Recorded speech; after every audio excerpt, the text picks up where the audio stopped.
ओम शांति।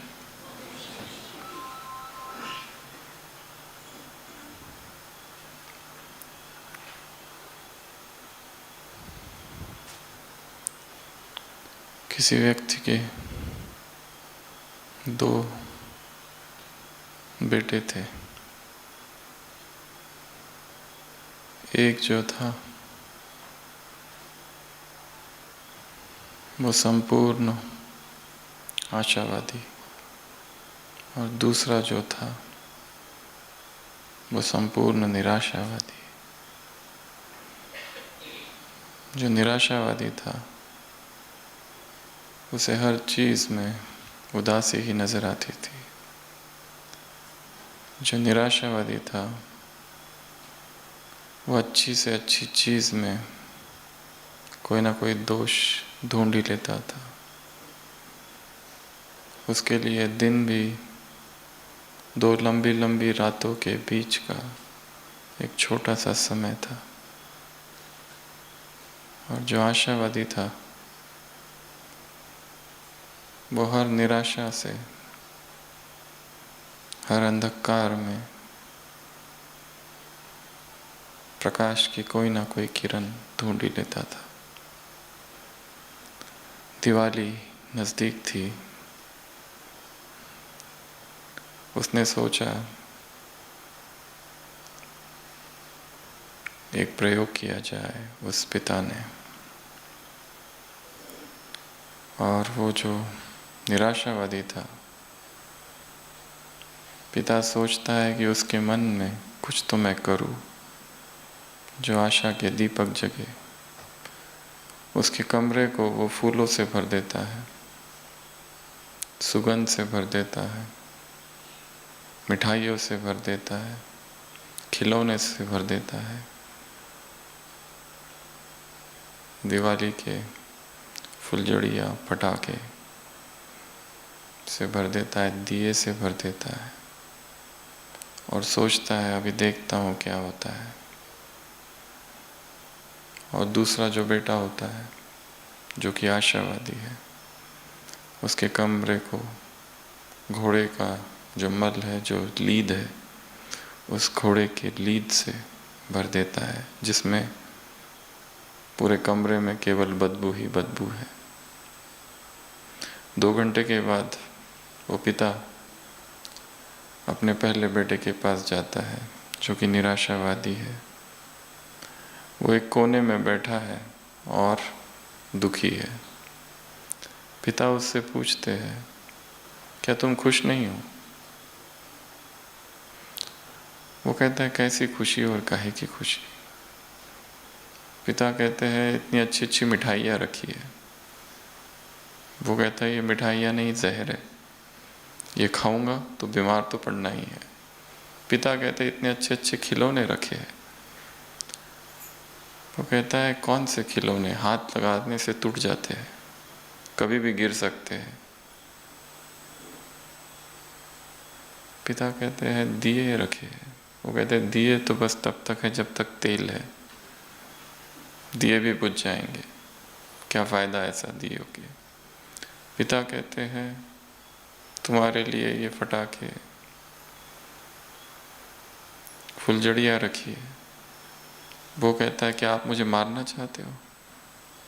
अखबार में शायद पढ़ते नहीं, दिवाली के दिन कितनी दुर्घटनाएं होती है। और फिर वो उदास और दुखी।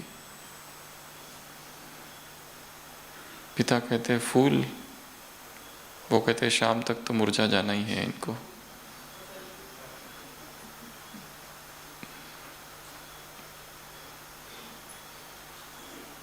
पिता सोचते हैं, यहाँ ये हाल है तो वहाँ क्या हाल होगा।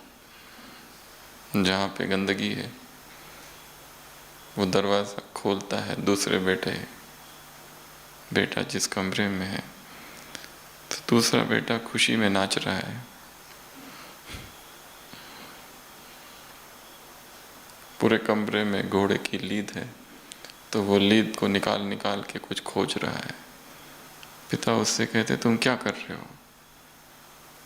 वो कहता है, देखते नहीं घोड़े की लीद ज़रूर घोड़ा कहीं ना कहीं तो होगा ही। मैं उस घोड़े की खोज में हूँ, आप भी खोजो। जिन्हों खोया तिन्हों पाइया। ऐसा कुछ नहीं है जो खोजने से नहीं मिलता।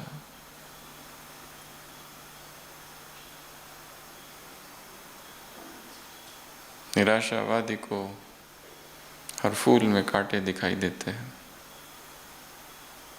और आशावादी कितना भी घना अंधकार क्यों ना हो, उसमें वो हर चीज को निकाल लेता है जहां प्रकाश हो। सारा खेल दृष्टिकोण का है।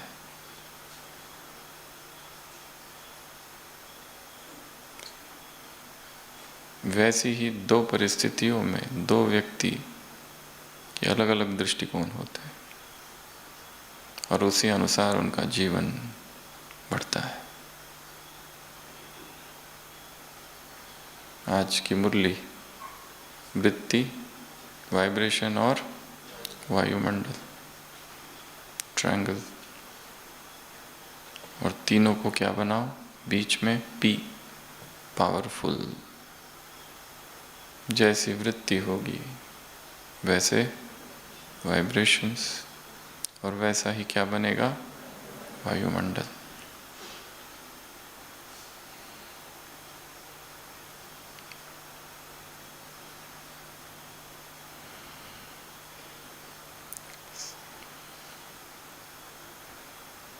शुरुआत में क्या देखा बाबा ने, चार बातें देखी है। कौन सी, बच्चों की? एक तो उमंग देखा, लक्ष्य देखा, हिम्मत देखी, और तीसरा चौथा श्रेष्ठ संकल्प।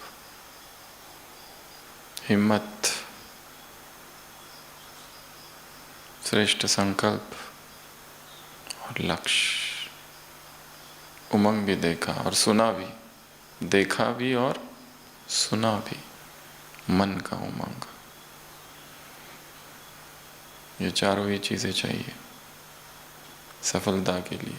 लक्ष्य और लक्षण समान हो, श्रेष्ठ संकल्प, स्वयं को और बाप को प्रत्यक्ष करने का, समान बनने का।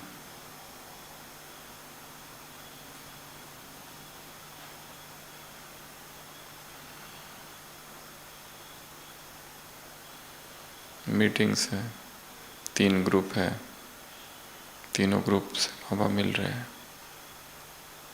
तीनों के लिए कुछ कुछ काम दिया है। और एक जो बड़ा काम है बाप समान बनने का या फिर प्रत्यक्षता का, उसमें एक ही बाधा है। कौन सी? एक ही बाधा है। पूरी मुरली उस एक ही शब्द पर है, negativity, negative vibrations, negative impression, पुराने निगेटिव वाइब्रेशंस।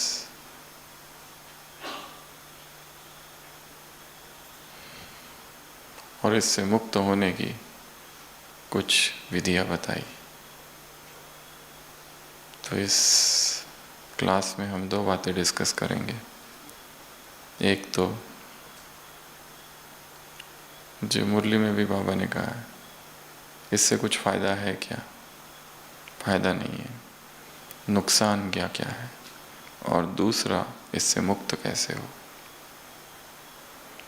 आपस में एक दूसरे के बारे में जो निगेटिव वाइब्रेशंस, निगेटिव छाप जो मन में रहती है, जब तक ये है, चाहे कितनी भी सेवा कर लो, एक ही दिन में कितनी क्लासेस करा लो, 8, एक दिन में 8 क्लासेस, कितने भी योग शिविर करा लो, कितने भी कोर्स करा लो, जब तक ब्राह्मणों की वृत्ति में नेगेटिविटी है, किसके प्रति? एक दूसरे के प्रति, तब तक ये प्रत्यक्षता का कार्य पूरा नहीं होगा। कैसे हटाए इस नेगेटिविटी को? इस मुरली में 7 विधियां बताई है। पहली, शुभ भावना, शुभ कामना। दूसरा, रहम। तीसरा, क्षमा। ये 3 मुख्य है। चौथा, नॉलेज। नॉलेज से ये जानो राइट क्या है, रॉन्ग क्या है, परंतु इसका मतलब ये नहीं कि नेगेटिव को धारण करो। पांचवा, जज। जज नहीं करना है, जजमेंट नहीं देना है। वो काम किसका है? बाप का।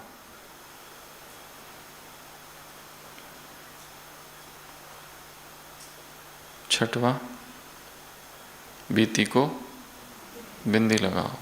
और लास्ट, जिस पर ड्रिल कराई, वृत्ति में अचल, वृत्ति में हलचल नहीं, वृत्ति में एकाग्र, वृत्ति में शक्तिशाली। ये सारे ही शब्द हम सब ने हजारों बार सुन रखे हैं। इसमें नया ऐसा कुछ नहीं है।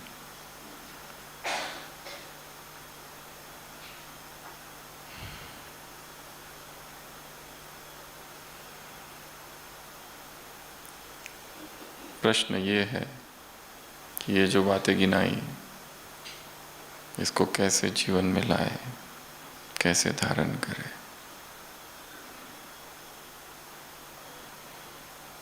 इंग्लिश में शब्द है एम्पैथी, समानुभूति। हमारे मन में जो नेगेटिविटी दूसरों के बारे में समाई हुई है, हम ये नहीं कह रहे उसको खत्म करो, हम कह रहे हैं उसको कम कैसे करें। कम करने की विधियां। समाप्त तो हो जाए तो बहुत अच्छा, परंतु कम कैसे की जाए, उसकी एक विधि है एम्पैथी। दूसरे व्यक्ति के संघर्ष और चुनौतियों को समझना। क्या समझना है? कि हर व्यक्ति यहाँ पर एक संघर्ष कर रहा है, एक चुनौतियों से जूझ रहा है, उसको समझना। To put oneself in his shoes, उस परिस्थितियों में खुद को रखना, तो हमारे मन में उस व्यक्ति के प्रति जो नेगेटिव भाव है वो थोड़े से कम होंगे।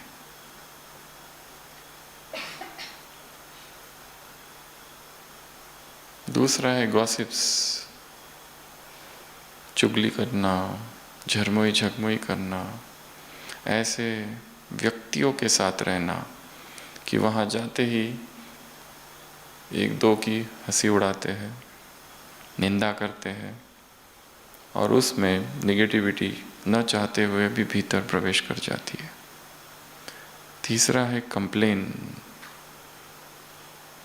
कंपैरिजन। जब भी हम अपने आप को दूसरों से कंपेयर करते हैं, तुलना करते हैं, तो मन में निराशा छाती है और फिर नेगेटिविटी आती है।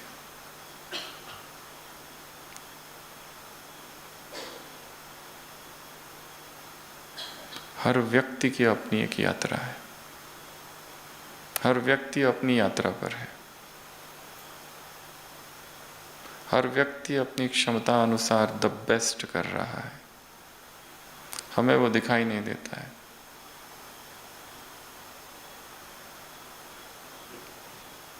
इस रहस्य को समझना है कि हर एक की अपनी एक इंडिविजुअल व्यक्तिगत यात्रा है, जिस यात्रा पर वो व्यक्ति जा रहा है।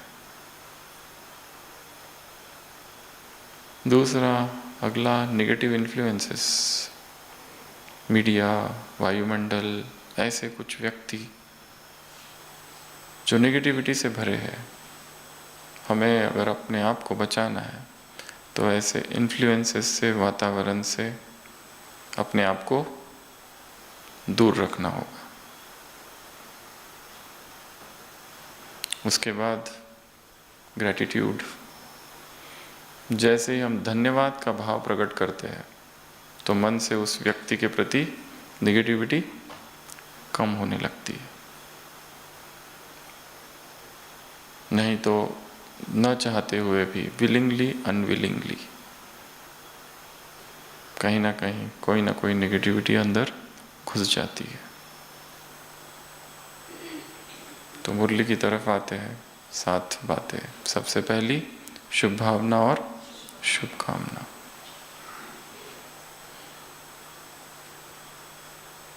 अफर्मेशन और विजुअलाइजेशन, ये 2 टेक्निक्स हैं। उसको रिपीट करना,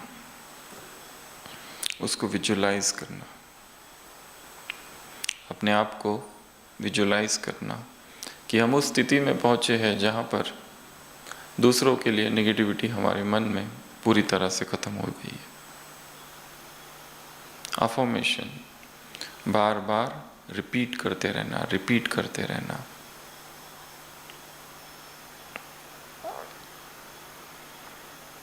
जो एक व्यक्ति के मन में चलता है वो फैलता है, वृत्ति से वाइब्रेशंस।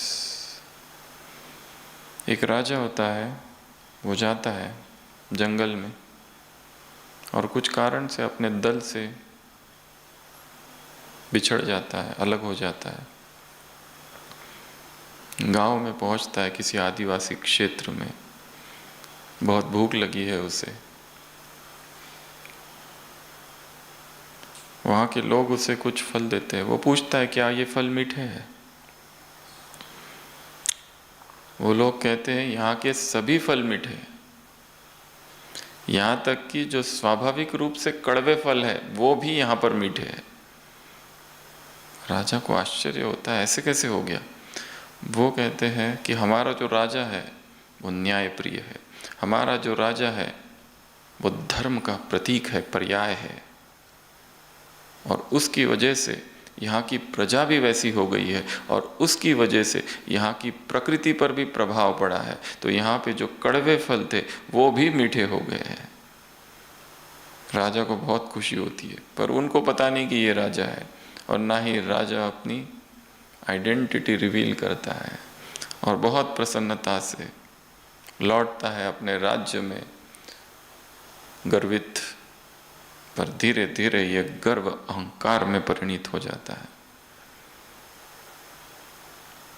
स्वयं के बारे में सोचने लगता है और धीरे धीरे धीरे धीरे उसके स्वभाव में परिवर्तन होता है और वो अत्याचारी राजा बन जाता है। उस अहंकार की वजह से, मैं ही सब कुछ हूँ, सर्वे सर्वा हूँ।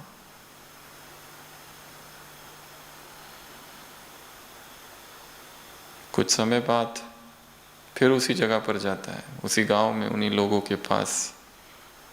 कहता है मुझे भूख लगी है। लोग कहते हैं इन फलों को मत खाना क्योंकि यहाँ के फल कड़वे हैं। वो कहता है कुछ तो मीठे होंगे। वो कहते हैं नहीं, एक भी फल मीठा नहीं है यहाँ पर। यहाँ के जितने फल हैं वो सब के सब कड़वे हैं। राजा पूछता है ऐसा क्यों? वो कहता है हमारा राजा ही ऐसा है, अत्याचारी, अन्याय प्रिय, और उसकी वजह से प्रजा में भी उसी तरह का आक्रोश, और उसी की वजह से प्रकृति भी ऐसे हो गई, और उसी की वजह से फल भी ऐसे ही है। जो जितनी ऊंची पोस्ट पर है उतना वो स्थूल में भी प्रभावित करता है सबको।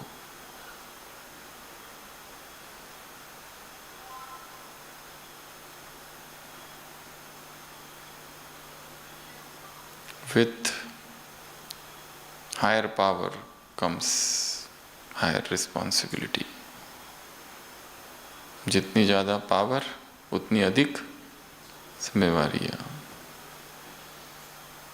प्रजा अगर कोई गलती कर दे तो उसका प्रभाव इतना नहीं, पर राजा कोई गलती करे तो वो कितनों को प्रभावित करता है। उसी तरह संसार की आत्मा कोई गलती करे उसका इतना प्रभाव नहीं है, परंतु वो ब्राह्मण जिनको भगवान ने चुना है, जो सर्वश्रेष्ठ है, जो कि हाईएस्ट है, होलीएस्ट है, रिचेस्ट है, प्योरेस्ट है, उनके मन में व्यर्थ और उनके मन में निगेटिविटी, ये संसार की आत्माओं को प्रभावित करेगा। इसलिए क्या? पहली विधि चाहे कोई कैसा भी हो। बाबा ने उदाहरण किसका दिया? 2 उदाहरण दिए, एक तो मूर्तियों का और दूसरा ब्रह्मा का, 3 एक मधुबन का। चैतन्य मूर्तियां तुम हो। वो जड़ मूर्तियां भी अपनी किरणें फैलाती है। तुम हो चैतन्य मूर्तियां, शुभ भावना शुभ कामना की किरणें फैलाओ।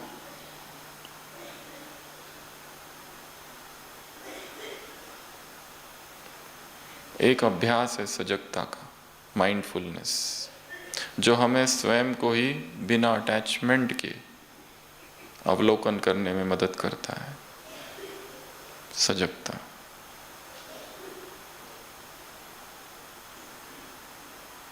तो सबसे पहली विधि शुभ भावना।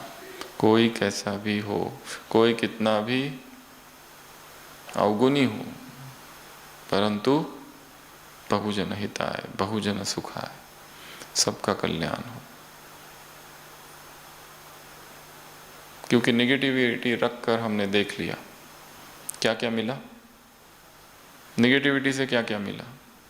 एक तो मेंटल डिस्टरबेंस, दूसरा तनाव, तीसरा बीमारियां आ जाती है, हेल्थ पर प्रभाव पड़ता है, संबंधों में कड़वाहट, रिश्ते खत्म हो जाते हैं, वातावरण विषाक्त हो जाता है, आत्म अनुभूति नहीं कर सकता व्यक्ति, योग नष्ट हो जाता है निगेटिविटी से, और आत्मग्लानि, आत्म अवलोकन, आत्मचिंतन, आत्म एनालिसिस नहीं कर पाता, और हमारे मन में किसी व्यक्ति के प्रति घृणा है, ईर्ष्या है, द्वेष है, बहुत गहरा, वो भी उसका चेहरा भी हम देख नहीं सकते, वो सामने अगर आ गया रास्ता चेंज। मन में बेचैनी, नींद नहीं, अनिद्रा, और क्या होगा? निगेटिविटी से क्या क्या फायदे हैं? ये सारे फायदे बाबा ने बोला ना, कौन से फायदे? योग खत्म, योग की पावर, याद की पावर खत्म, व्यर्थ संकल्प चलेंगे, एनर्जी वेस्ट होगी, आत्मा अभिमानी बन नहीं पाएंगे, अमृत वेला। और इन सब से छूटने के लिए व्यक्ति क्या करता है फिर? इमोशनल ईटिंग खाकर इन सब भावों को शांत करता है। मोटापा। और जितने ज़्यादा निगेटिव थॉट्स, उतना मन बहुत तेज काम करता है, शांत नहीं हो पाता है, स्थिर नहीं हो पाता है, बेचैनी बेचैनी रहती है, आत्म विकास रुक जाता है। और क्या होगा? कोई भी चीज़ से अगर छूटना है तो उसकी गहराई से स्टडी करनी होती है, तो ही छूट पाएंगे, नहीं तो नहीं छूट सकते। पता तो सबको है निगेटिविटी से छूटना है, परंतु निगेटिविटी इतनी गहरी है और एक दिन की नहीं है, लंबे समय की है।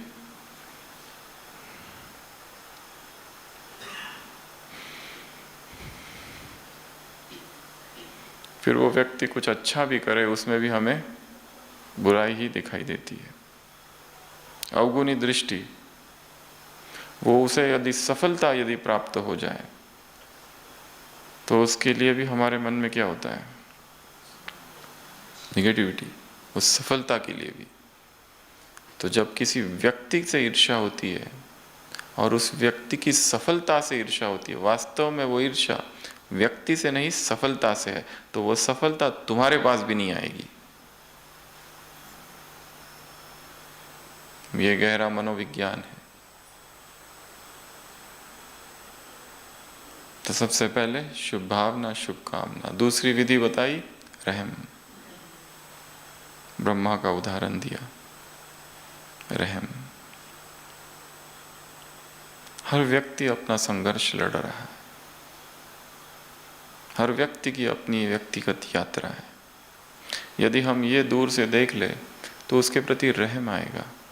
बाबा ने कहा है ना, कोई व्यक्ति दुख देता है सबको, बुराइयां है उसमें, पर सोचो वो सारी बुराइयां अगर एक दिन के लिए हमारे अंदर है एक दिन के लिए, तो हमारी स्थिति कैसी रहेगी? बेचैनी वाली। हम दूसरों को देख रहे, दूसरा किसी और के बारे में बुरा बोल रहा है, हमें अपने आप को उसकी जगह रखकर देखो कि मैं दूसरों के बारे में बुरा बोल रहा हूं, उसके बाद क्या योग कर सकते हैं? किसी को ज्ञान सुना सकते हैं, सो सकते हैं।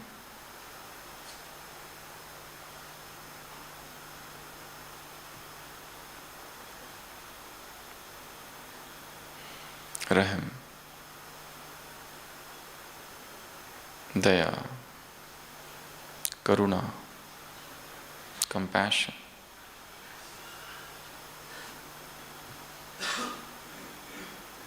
तीसरा क्षमा। ये कठिन टॉपिक है, कई बार क्षमा करना कठिन हो जाता है,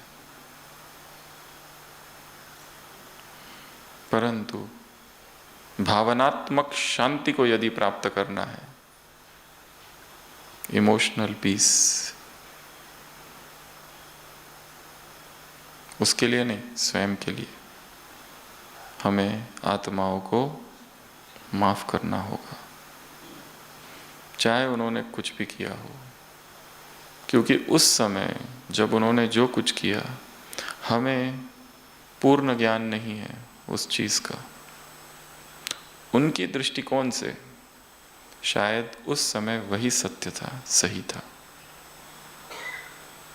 हम सोच रहे हैं कि उसने गलत किया, हो सकता है वो राइट हो, और ये कई सालों बाद हमें समझ में आए। इसलिए आत्माओं को क्या कर देना है? क्षमा। किस किस के अपराध याद रखे,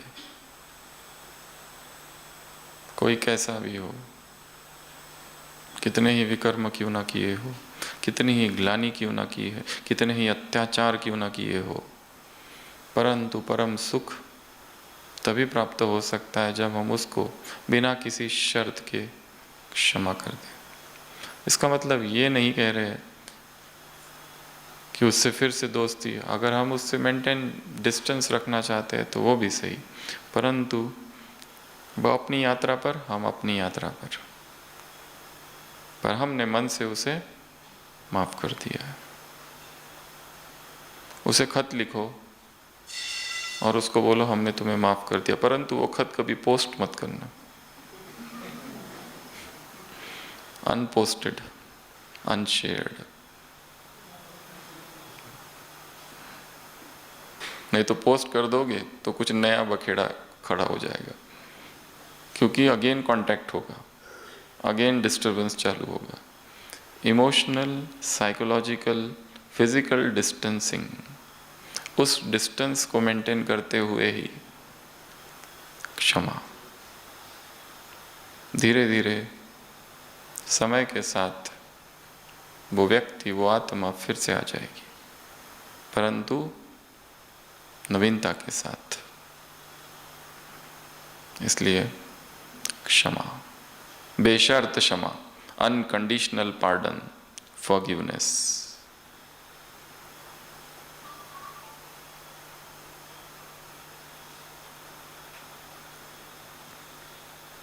ये तीसरा। चौथा, नॉलेज, नॉलेजफुल, अर्थात ये जान लेना ये राइट है, ये रॉन्ग है, पर इसका मतलब ये नहीं कि हम निगेटिव को अपने अंदर धारण कर ले। नॉलेजफुल का अर्थ ये नहीं है कि हमें पता ही नहीं है, हमें सब का पता है, इसमें ये है, इसमें ये है, इसमें ये है, ये इसका स्वभाव ऐसा है, उसका स्वभाव ऐसा है, इसका स्वभाव ऐसा है, परंतु ये जानते हुए भी स्वयं अनकलर्ड, उस रंग ने हमें रंगा नहीं है, निरंग, कलरलेस। अगर शक्तिशाली है तो हम उसको रंग सकते हैं। इस मुरली में कहा ना, जिम्मेदार, मददगार, मददगार तो बन सकते हैं।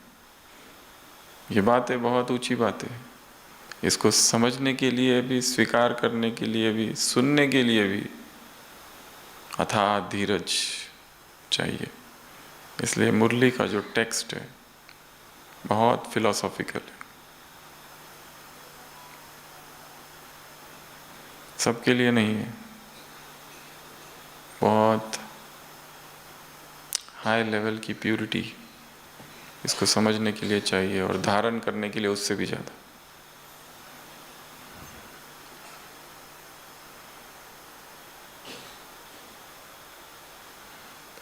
अगला, जज नहीं करना। जज नहीं करना है, क्योंकि हमें किसी के बारे में कुछ भी पता नहीं। जो हम दूसरों के बारे में कहते हैं वो वास्तव में स्वयं का ही परिचय देते हैं।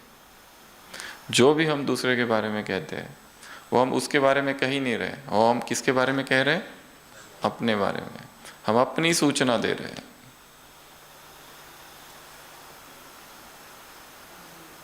जज not and ye shall not be judged। तुम्हें कोई अधिकार ही नहीं है, ये ऐसा है, ये वैसा है। मुरली में कहा, बाबा को भी बताते, बाबा आपको भी पता नहीं है ये कैसा है, आप तो बस आते हो और जाते हो। हम उसके साथ 24 घंटे रहते हैं, उसके कई रूप देखे हैं हमने। ज्ञान तो ऐसे सुनाते हैं कि बस इनके जैसा कोई ज्ञान ही नहीं है। योग कराते, सब कराते, पर अंदर क्या है हमने आर पार देख लिया है। इसलिए बाबा तुम नहीं जानते, हम जानते हैं। किसको? इनको। बाबा ने कहा अच्छा ठीक है, माना वो खराब है, पर खराब को वृत्ति में रख धारण करने की छुट्टी बाप ने दी है। हाथ उठवाए ना मुरली में। मन में नेगेटिविटी जब समा जाती है तो विषाक्त कर देती है चेतना को, फैलती है अंदर ही अंदर अंदर। जो भी सूक्ष्म और कोमल फूल है भावनाओं के, उनको आग की तरह नष्ट कर देती है। किसी के प्रति हमारे मन में बहुत सम्मान है और कोई आकर उसके प्रति हमारे मन में निगेटिविटी बताता है, आग की तरह भस्म हो जाते हैं। ऐसा होता है ना। निगेटिव का फोर्स बहुत है दुनिया में, इसलिए खुद को पॉजिटिव रखना ये बहुत ऊंचा पुरुषार्थ है। सारे पॉलिटिक्स के ऊपर रहना,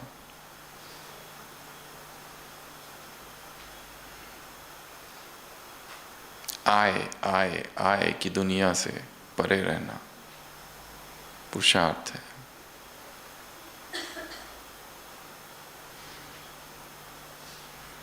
तो पहला शुभ भावना, शुभ कामना। दूसरा रहम। रहम कैसे करेंगे? अपने आप को उसकी जगह रखकर। तीसरा क्षमा दे देना। अज्ञानी है, वशीभूत है, परवश है, नहीं पता, नहीं जानते, बाद में शायद समझेंगे कभी तो। उसके बाद में ज्ञान। ज्ञान से जान तो लेना है ये ऐसा है, ये ऐसा है, परंतु अंदर वृत्ति में वो धारण ना हो। वो जानने से हम सजग रहेंगे, सतर्क रहेंगे, होशियार रहेंगे, दुखी नहीं होंगे। नहीं तो कोई भी आकर हमें दुखी कर कर चला जाएगा। अगला बताया, जज नॉट। जज नहीं करना है किसी को। अगला, बीती को बिंदी, द पास्ट ट्रॉमेटिक इवेंट्स, अतीत की दर्दनाक यादें हॉन्ट करती है, बार बार बार आती रहती है, स्वप्न में आती है।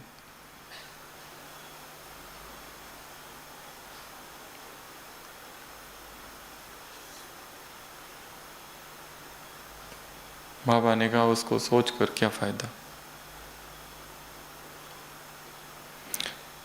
साक्षी होकर देखना है, हर व्यक्ति अपने जीवन में आगे बढ़ चुका है, व्यक्तिगत जीवन में, पर्सनल लाइफ में। हमने जो उसका वो रूप देखा था अब वो बदल चुका है। हम उसका पुराना एक रूप पकड़ के हैं। उसने गलती की, वो अपनी गलती से सीखा, आगे बढ़ गया। हो सकता है नहीं सीखा, अभी भी उसी गलती में आगे बढ़ रहा है। इन बोथ सिचुएशंस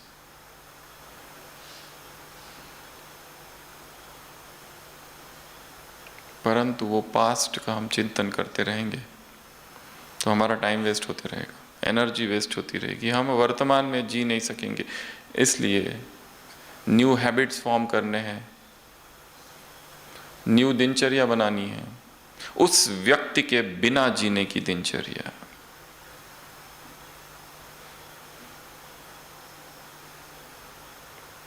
नए गोल्स, नए लक्ष्य, नए विजुअलाइजेशन, नए संपर्क। एक कॉन्सेप्ट है जिसको कहते हैं रिबाउंडिंग रिलेशनशिप। एक व्यक्ति है, किसी व्यक्ति के साथ संबंध है, वो व्यक्ति उसे धोखा देकर चला जाता है, ठीक है। अब ये व्यक्ति जो अकेला है, दुखी है, उदास है, ये उसका रिप्लेसमेंट ढूंढता है, पर जल्दबाजी में ढूंढता है, और जो नया रिलेशन ढूंढता है उसको कहते हैं रिबाउंडिंग रिलेशनशिप। ये रिबाउंडिंग रिलेशन में वो जो पहला था उससे भी खतरनाक बन जाता है ये। इसलिए वेट,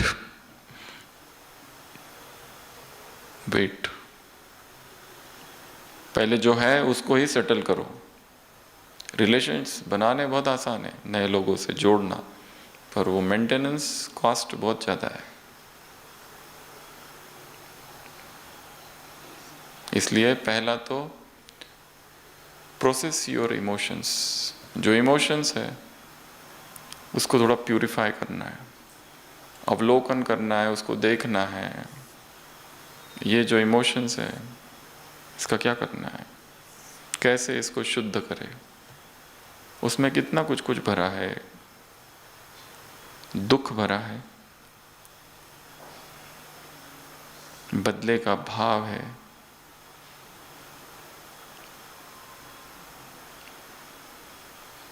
घृणा भरी है। इन भावों के साथ, इस बोझ के साथ आगे कैसे बढ़े। कितना ही अमृत वेला उठ जाओ, कितनी मुरलियाँ सुन लो, कितनी क्लास सुन लो या करा लो, अगर ये सारा अंदर है, ऊपर कुछ भी करो, ऊपर ऊपर से सफाई होगी बस, भीतर तो यही है। आवश्यकता है भीतर प्रवेश करने की, खुद को स्टडी करना है।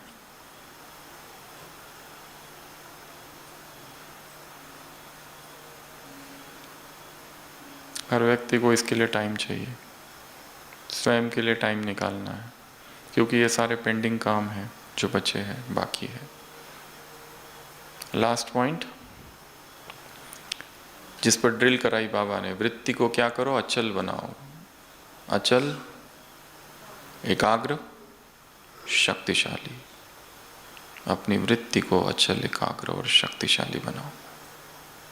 और ये सातों के सातों काम करने के लिए एक तो मौन चाहिए, अंतर्मुक्ता चाहिए, एकांत चाहिए।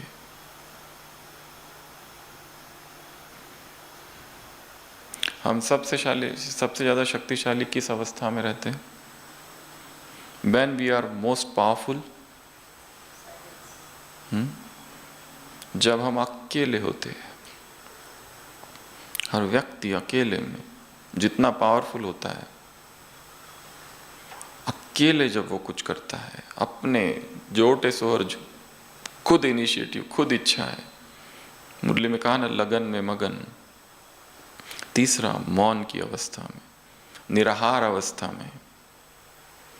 चौथा, पांचवा, जब वो प्रकृति के सानिध्य में होता है। अगला, जब वो आत्मचिंतन में होता है तो बहुत शक्तिशाली होता है। जब दूसरों के चिंतन में होता है तो शक्तियां कम होती है। सबको हटाओ बाजू में। मुझे ये सोचना है कि इस ब्राह्मण जीवन की मेरी जो यात्रा है, 5 साल, 10 साल, 20 साल, 30 साल, 40 साल की, मैं कहाँ पहुँचा हूँ, क्या पाया है और अभी क्या पाना बाकी है। अब अभी कोई परिस्थिति आ जाए तो कितना मैं स्थिर रहूँगा। अभी ऐसा कोई व्यक्ति जिसे हम प्रेम करते हैं, जो प्रिय है, बहुत अनन्य है, अचानक शरीर छोड़ दे तो स्थिति क्या रहेगी। अचानक कोई बीमारी आ जाए, रूटीन चेकअप के लिए पेशेंट्स आते हैं डॉक्टर के पास, जांचें होती है, पता चलता है कुछ तो लग रहा है सस्पिशियस, कोई गांठ है, जांचें चालू होती है, 2-3 दिन में कंफर्म हो जाता है कैंसर है, अगले कुछ दिनों में और कंफर्म होता है पूरे शरीर में फैल चुका है। शॉक।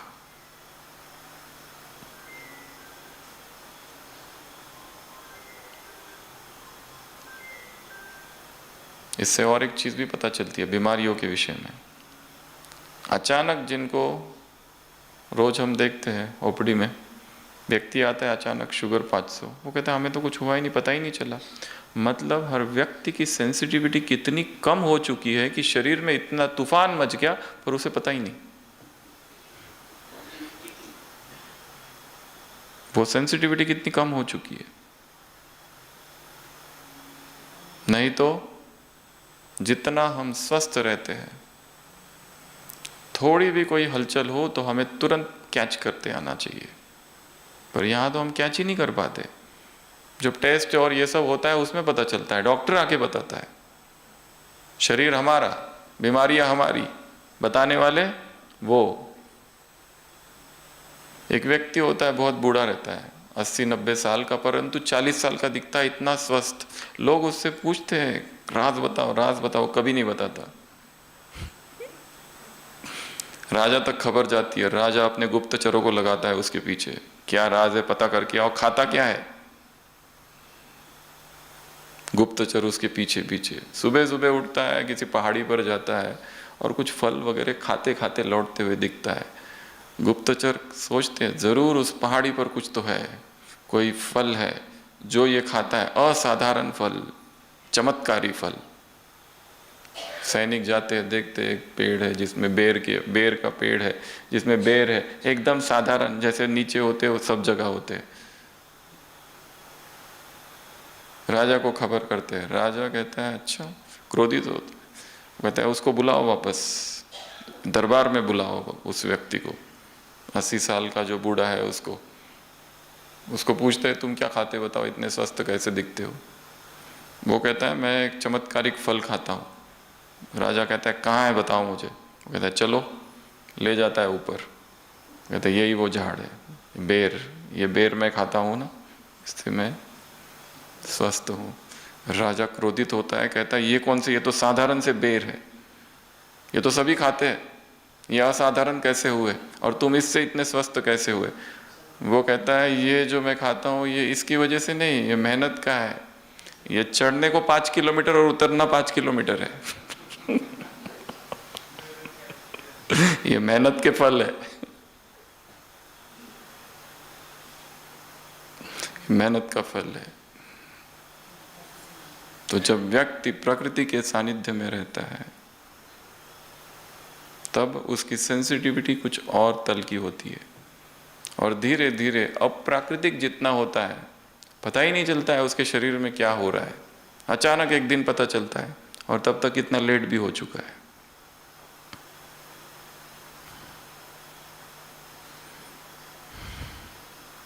तो नेगेटिविटी की हम चर्चा कर रहे थे, उसकी ये 7 बातें, उसमें और भी कुछ चीज़ें ऐड की जा सकती है। हमें अपने मन से दूसरों के विषय में जो नेगेटिविटी है उसको नष्ट करना है। क्या क्या करेंगे आप बताओ। अब दूसरों की अच्छाइयाँ देखने का अभ्यास कठिन अभ्यास है, महाकठिन अभ्यास। एक दूसरे की अवगुण लिखने को कहो तो फटाफट 20 लिख देंगे, गुण लिखने को कहो तो चिंतन मनन करना पड़ेगा, गहन चिंतन की आवश्यकता है कि इन निर्गुण हारों में तो कोई गुण नहीं है बाबा, कहाँ से लिखूं।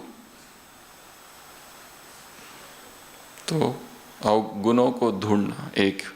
दूसरा अफर्मेशंस, संकल्प देना है कि मुझे सारे दिन भर जो भी मिलेगा उसमें से एक गुण तो जरूर उठाना है। हर व्यक्ति से कुछ तो है उसमें। अगली विधि आभार जो बताया, ग्रेटिट्यूड। अगर किसी के प्रति बहुत निगेटिविटी भरी है तो ये सोचो कि उसने उसके किस किस बात के लिए हम धन्यवाद करें। उससे हमने बहुत कुछ सीखा भी तो है। उसने जितना सिखाया और किसी ने नहीं सिखाया। आभार, ग्रैटिट्यूड निगेटिविटी को नष्ट करेगा। एम्पैथी बता दिया। गॉसिप्स से दूर रहना। ऐसा दल, ऐसा ग्रुप, ऐसा संगठन, ऐसा गुट, ऐसा कोई एक टोली कि जिसमें जाते ही 3-4 लोग मिलके इधर उधर की बातें करते हैं, और उन बातों में इतनी विषाक्तता है कि कितनों की निंदा हो जाती है खेल खेल में, हंसी हंसी में, पता ही नहीं चलता है। स्टे अवे ऐसे संगठन से, एक ये। दूसरा, जो भी निगेटिव इन्फ्लुएंस है, मीडिया, निगेटिव न्यूज़, उससे दूर। अगला, निगेटिविटी को कैसे नष्ट करें? पॉजिटिव को भरना है। अतीत की जो निगेटिव बातें हैं उनको लिखो, जलाओ, फ्लश कर दो, जला दो, या बलून में भर के उनको उड़ा दो। देखो उनको उड़ते हुए, जा रही है, खत्म हो गई। कुछ ना कुछ करना पड़ेगा, नहीं तो वो घुसती रहेगी। और क्या करेंगे? विजुअलाइजेशन, इमेजिन करना, विजुअलाइज करना पॉजिटिविटी को। और क्या करेंगे?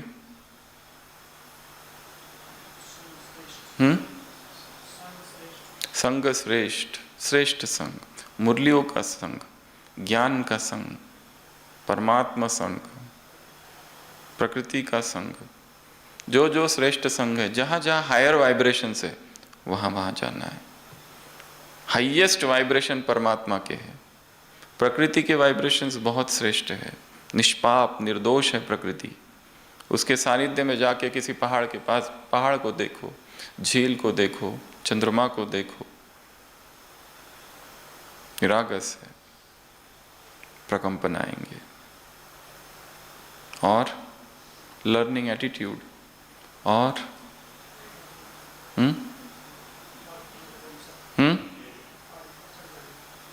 क्या?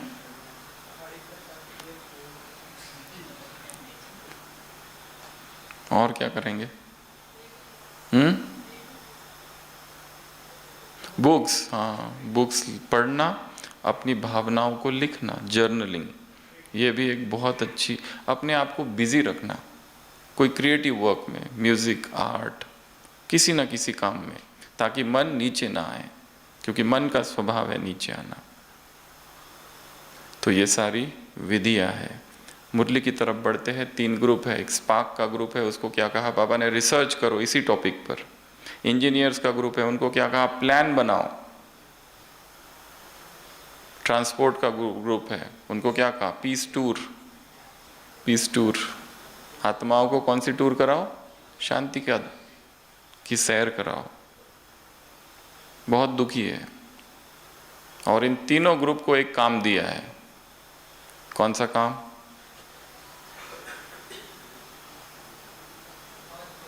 पांच लोगों को लेके आना है। वो कैसे हो? विशेष सेवाधारी, विशेष आत्मा है वो, जो जरूरी नहीं है कि वो योगी हो, हाफ योगी बाबा ने कहा, सहयोगी हो, हाफ योगी, रेगुलर ना भी हो तो भी चलेंगे, पर विशेष सहयोगी हो, ऐसी आत्माओं को लाना है जो विशेष सेवा के निमित्त बने। ये तीनों ग्रुप को एक होमवर्क दिया है इस मुरली में। और क्या कहा है?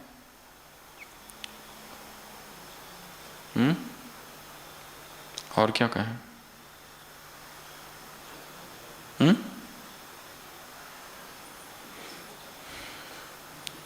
तो हमने 2 बातें देखी। एक तो निगेटिविटी जो है उससे होने वाले नुकसान, और निगेटिविटी को ख़त्म करने की विधियाँ। तो अमृत वेला, इसका प्रयोग करना है। क्या प्रयोग करेंगे? अपनी आँखों के सामने उन सभी लोगों को लाएंगे जिनके हम आसपास रहते हैं, जिनसे मिलते हैं, जिनके संपर्क में है, एक्वेंटेंस है, और नज़र दौड़ानी है एक एक पर। हम जिस डिपार्टमेंट में, वहाँ से चालू करो। सीनियर, जूनियर, साथी, किसके प्रति किस प्रकार की निगेटिविटी, और ये काम कब करना है? केवल अमृत वेला, वो भी बीच में योग करने के बीच में, कि जो जो नेगेटिविटी है उस आत्मा को सामने ला के फिर उसको शुभ भावना, शुभ कामना, रहम का भाव, क्षमा का भाव, बीती सो बीती का भाव, और वो अगर डिस्टरबेंस क्रिएट कर रहा है तो उसमें अपनी वृत्ति को अचल रखने का भाव, एक एक आत्मा को सामने लाकर ये हुआ। सेकंड, थर्ड, अगर कुछ भी नहीं है, कुछ आत्माएं न्यूट्रल है, उनके प्रति ना पॉजिटिव है ना निगेटिव, तो उनको लाओ और केवल किरणें दे दो, शुभ भावना शुभ कामना नेक्स्ट, शुभ भावना शुभ कामना नेक्स्ट। हाँ, फिर आ गया एक खतरनाक वाला, अब वहाँ रुकना पड़ेगा क्योंकि ये वो है जिसके लिए केवल हमने निगेटिव सोचा नहीं परंतु बोला, और बोला भी नहीं, फैलाया, या फिर उसने हमारे लिए ये सब किया। यहाँ पर थोड़ा ठहरना पड़ेगा। क्या करेंगे ठहर के? शुभ भावनाएं शुभ कामनाएं देनी पड़ेगी। एक राजा सुबह सुबह उठता है, अपनी बालकनी से देखता है, एक भिखारी दिखता है दूर, और भिखारी झुककर अभिवादन करता है। राजा उसको देखता है, भिखारी उसको देखता है, राजा क्रोधित हो जाता है। दिन की शुरुआत एक भिखारी को देख के अशुभ, टहलने लगता है, आज कुछ ना कुछ तो या तो अकाल पड़ेगा या दो युद्ध की घोषणा होगी किसी और राज्य से। टहलते टहलते गिरता है और पैर टूटता है, फ्रैक्चर बिस्तर पर। वैद्य आता है, कहते हैं आराम, कंप्लीट बेड रेस्ट। राजा कहता है ये सब उस भिखारी की वजह से, उसको पकड़ के लाओ और उसको सीधा फांसी पर टंगा दो। भिखारी को पकड़ा जाता है, मंत्री पकड़ते हैं और उसको पकड़ने का और फांसी पर टंगाने का कारण सुनाते हैं। फांसी पर टंगाने से पहले पूछते हैं कि तुम्हें कुछ कहना है? वो कहता है कहना तो बस इतना ही है कि राजा को लगता है मुझे देखने की वजह से उनका दिन अशुभ हुआ, पैर टूट गया, पर मेरी भी सुनो कि मैंने भी तो राजा को देखा और उनको देखने की वजह से मुझे फांसी पर चढ़ना पड़ रहा है। किसका मुख अशुभ ज्यादा है फिर, मेरा या राजा का?